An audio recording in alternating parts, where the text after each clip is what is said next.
Hello, welcome back to the reading of the poem of the Man God, written by Maria Valtorta, Volume 4, Chapter 457, Part 2. Be as wise as serpents and as simple as doves. I bless you, Lord. I ask you to forgive me also for all the times I sneered at you. I do not know how to thank you. Peace, is coming back to me, and he weeps calmly. Thank my mother, if you have been forgiven. If I have cured your delirium to enable you to repent, it was through her intercession. Let us go downstairs. Supper is ready, and we will share the food. And he goes out, holding the man by the hand. Supper is in fact ready, but Judas is not even downstairs. He is not in the house. The landlady explains. He went out. He said, I will be back soon. All right, let us sit down and have our meal. Jesus offers, blesses, and hands out the food. But a glacial shadow is in the room, lit up by 2 lamps in the fireplace. Outside, the storm is still raging. Judas comes back, panting, soaked through as if he had fallen into the lake. Although he had covered his head with his mantle, his hair looks smooth, wet, sticking to his cheeks and neck. When he throws the drenched cloak on the floor, they all look at him, but no one speaks. Although no one asks him anything, he wants to apologize, saying, I ran to your brothers to tell them that you are here, but I obeyed you. I did not go to the sick people. It was not possible in any case. What a downpour. But I wanted to honor your relatives at once. Are you not glad, Master? You are not speaking. I'm listening. Take this and eat, and while waiting to go and rest, let us talk among ourselves.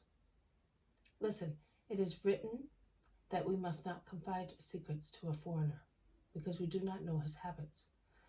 But can we say that we know the hearts even of our fellow citizens, or the hearts of our friends, or of our relatives?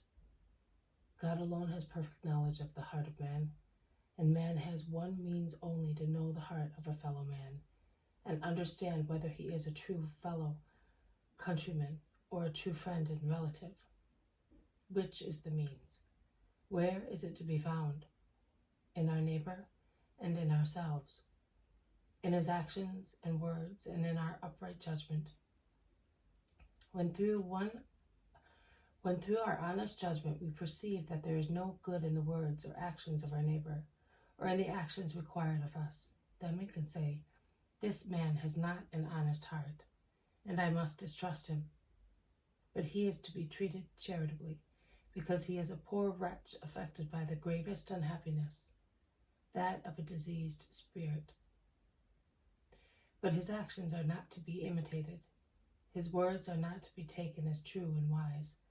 Least of all is his advice to be followed. Do not allow yourselves to be harmed by the following proud thoughts. I am strong, and the evil of other people will not affect me. I am just, and even if I listen to unjust people, I will remain just. Man is a deep abyss, in which all the elements of good and evil can be found. The former, that is, the help of God, assists us in improving and becoming kings. The latter, that is, evil passions and bad friendship, help men to grow more wicked and to reign noxiously. All the germs of evil and all the longing for good are latent in man by God's loving will, and by the wicked will of Satan, who influences, tempts, and instigates, whereas God attracts, comforts, and loves. Satan tries to seduce. He works to conquer God, and God does not always win, because creatures are heavy until they choose love as their law. In being heavy, they debase themselves and crave more easily for anything which is immediately satisfaction and gratification of the lowest instincts of man. From what I am telling you about human weakness, you can understand how necessary it is not to trust yourselves and to watch your neighbor very carefully, lest you should join the poison of an impure conscience to that already fermenting in you. When you understand that a friend is the ruin of your hearts, when his words upset your consciences, when his advice is the cause of scandal, you must forsake the harmful friendship. If you persist, you would end by seeing your souls perish, because you would pass on to actions which remove from God and prevent a hardened conscience from understanding God's inspirations. If every man guilty of grave sins could or wanted to speak explaining how he came to commit such sins, one would see that there is always a bad friendship at the origin. That is true, admits Samuel of Nazareth in a low voice. Do not trust those who, after fighting you without any reason, load you with honors and gifts. Do not trust those who praise every action of yours and who praise everybody and everything.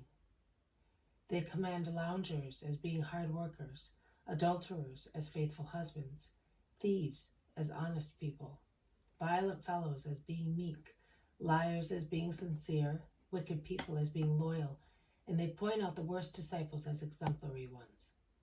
They do so to ruin you and make use of your downfall for their artful aims. Shun those who want to intoxicate you with praises and promises to make you do things which you would refuse to do if you were not intoxicated. And when you have sworn loyalty to a man, have nothing to do with his enemies. They would approach you only to harm him whom they hate, and do so through your very help. Keep your eyes open, I said.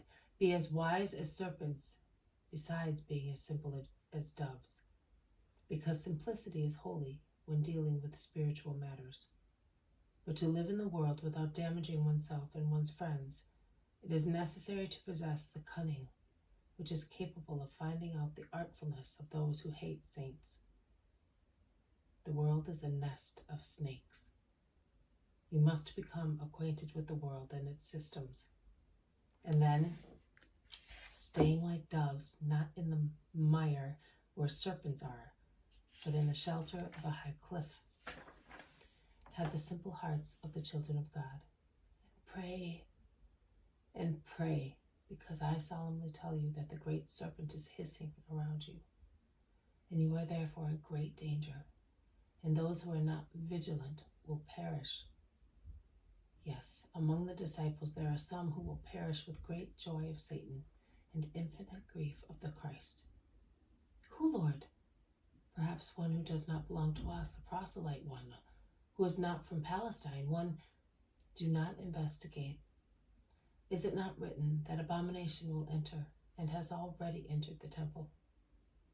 Now, if it is possible to sin in the holy place, will a Galilean or a Judean among my followers not be able to sin? Be vigilant, my friends. Watch over yourselves and other people. Take heed of what other people say to you, and of what your consciences tell you. And if you cannot see clearly by yourselves, come to me, for I am the light. Peter bustles and whispers something, standing behind John, who shakes his head in denial. Jesus turns his eyes and sees. Peter strikes an attitude and feigns to be going away. Jesus stands up. He smiles gently. He then intones the prayers. He blesses and dismisses the crowds, and he remains alone to go on praying. This has been a reading from the poem of the Man God, written by Maria Valtorta, Volume 4, Chapter 457, Part 2. Be as wise as serpents and as simple as doves. Thank you for listening. I will see you tomorrow. May God bless you, and may peace be with you.